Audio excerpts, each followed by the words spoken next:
Over the next few minutes, you'll be taken through Sandhya's presentation of our school, our activities for the year to date, and the book that's being launched today.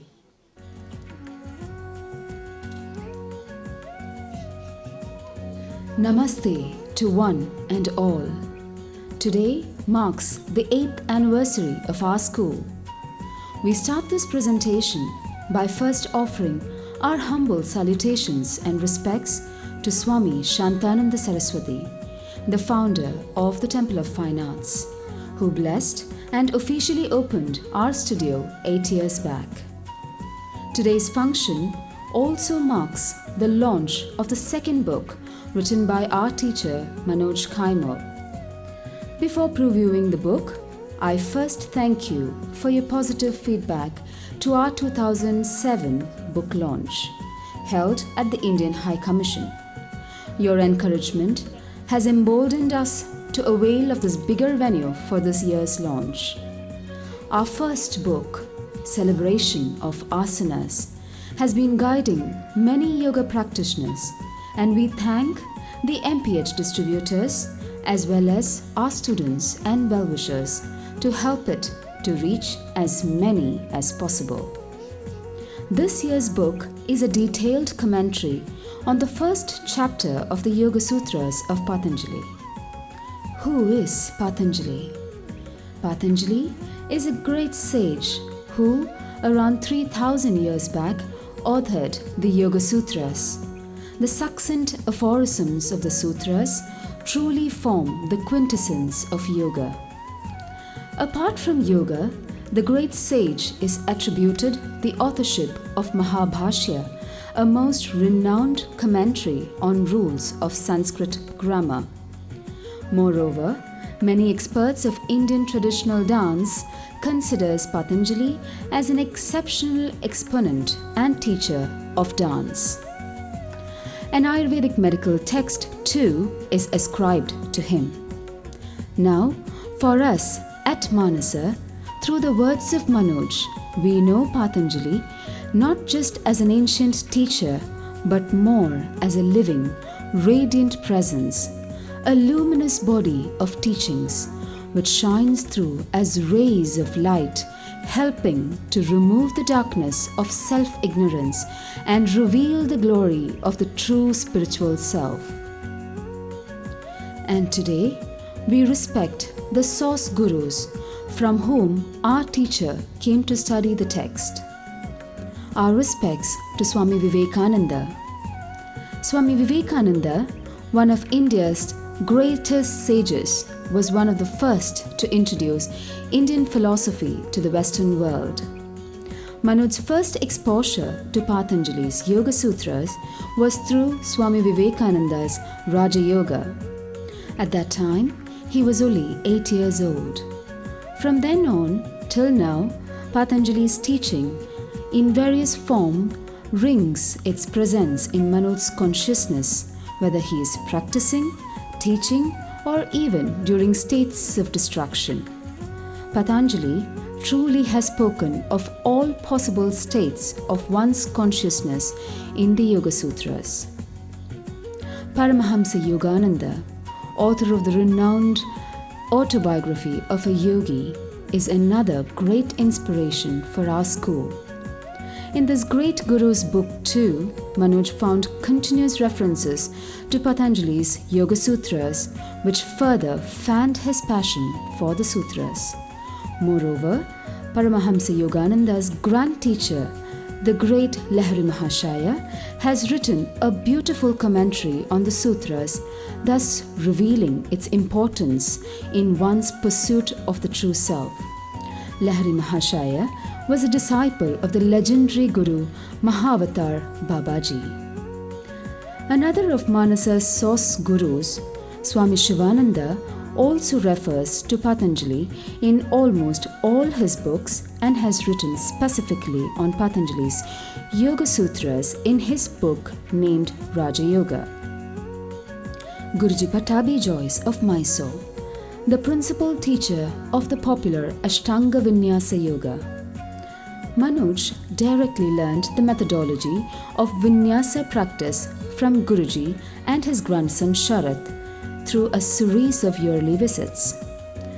Patanjali and the Yoga Sutras is the true base of the system and not acrobatics as many people wrongly assume. As Guruji Pattabhi Jois himself says in his book Yogamala, how can we make the mind one-pointed so that we may see the universal self? This is what Ashtanga Yoga teaches. Guruji B.K.S. Iyengar, one of the greatest yogis of our time, is a guru who is completely dedicated to Patanjali's guidance. Guruji's method of weaving the sutras into asana practice has inspired Manoj a lot in both his practice and teachings. And though it is easy to wrongly assume that Iyengar Yoga is only about alignment and props, the actual essence is again Sage Patanjali's Yoga Sutras.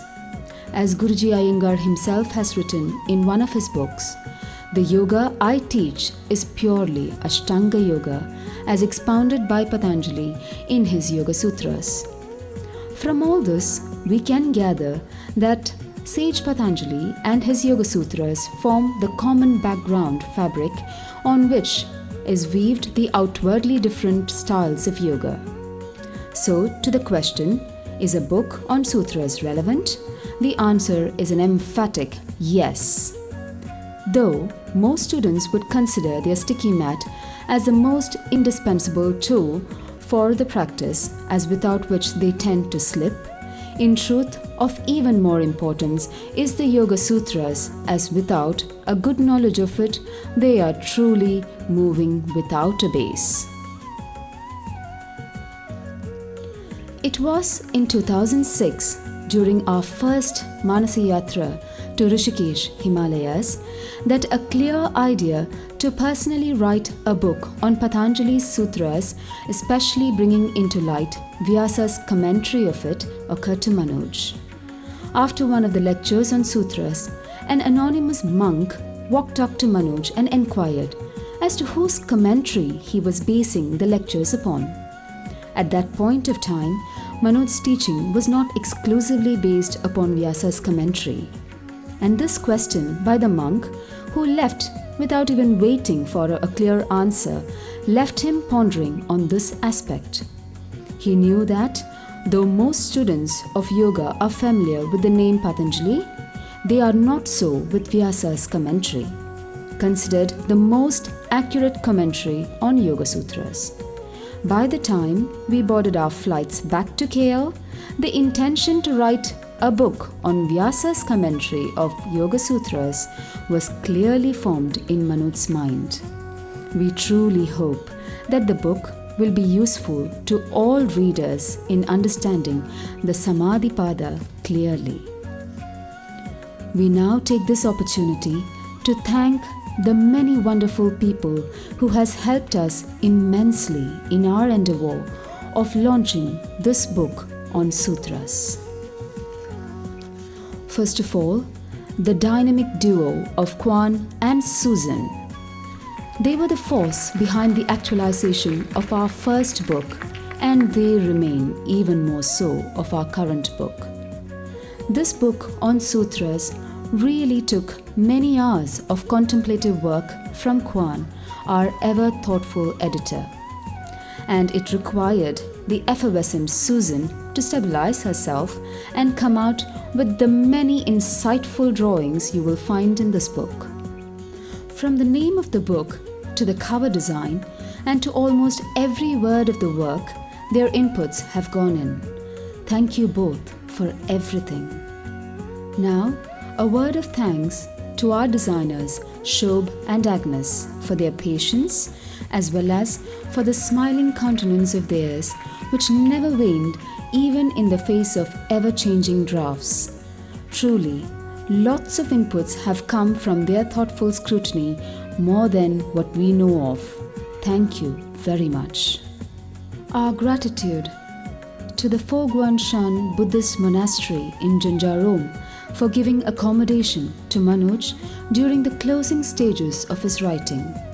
the last 11 verses of the Samadhi Pada, dealing with different stages of Samadhi, required continuous contemplation, meditation, and writing. Manoj found this beautiful monastery as most ideally suited for the purpose. Though all were Mandarin-speaking monks, their goodwill and kindness made him feel totally at home. This statue of Sariputra, one of the main disciples of the Buddha, had a profound impact on Manoj, about which he has written in the book. Richard Rosen, contributing editor to Yoga Journal. Richard is considered as one of the most knowledgeable teachers and writers of yoga in America. Manoj's work along its last 10 months was meticulously followed by Richard. Initially, Manoj wanted the book to be very simple and hence restrained from writing the subtler details of the verses. But Richard encouraged him to come out with more clarity and depth. And whenever Manoj started to go too deep, Richard also advised on moderation. As you can read from one of the correspondences, "Your commentary on the Samadhi is truly impressive. It will be of great value to people who study the sutras with serious intent. But Manoj, will your students really read it all the way through? If they will, they are a whole lot more dedicated than most average students." This kind of guidance has helped immensely in chiseling the book to a state which is hoped to be palatable to both the beginner as well as a seasoned reader.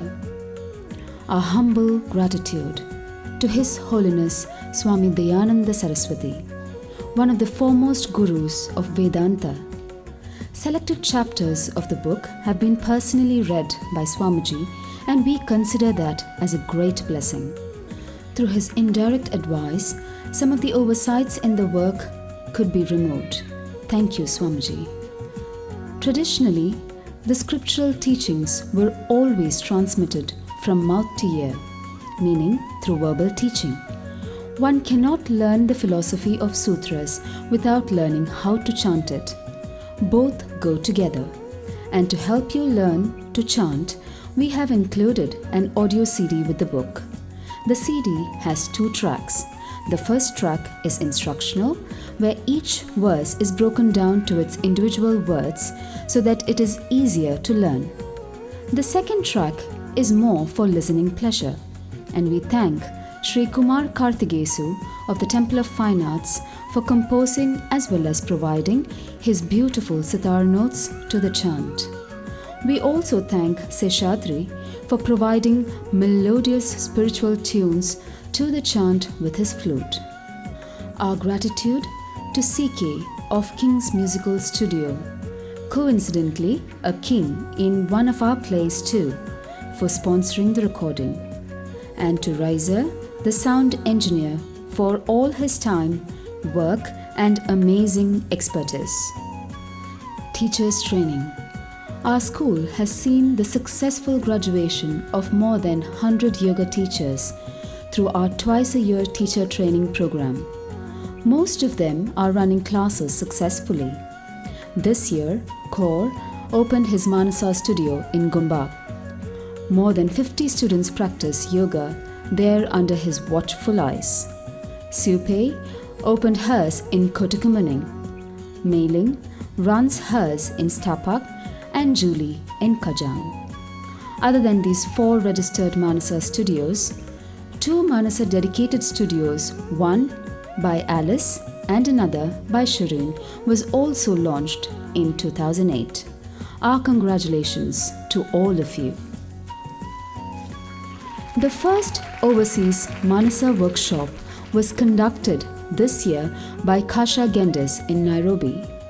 She has been successfully running Manasa classes there for the last 2 years. In Canada, the flag of Manasa is in the safe hands of Holy Salsala. We thank all of you. This year, a prominent presence at our studio is Michael, a student from Germany. We normally get enquiries about our teacher training course very frequently. Most people, however, express their unhappiness on hearing about the compulsory 60 hours of intermediate classes with Manoj before being considered for the course. But Michael, though he has nobody in Malaysia with no pre-arranged lodging facilities, immediately respected and accepted this condition. He then rented a place near our studio, attends 2 classes a day, and now, after 6 months, is part of our current teacher training course. It is a joy to see him assiduously discussing finer aspects of Kashmir Shaivism, Vedanta, Sankhya, etc. with his fellow teachers trainee students. Michael, your determination and commitment is really inspiring, and we wish you all the best in spreading the teachings of Manasa in Germany. A few weeks back, our first registered student in Malaysia, Vincent, passed away. He was ailing from stroke for the last few years. Vincent was truly a core Manasa student.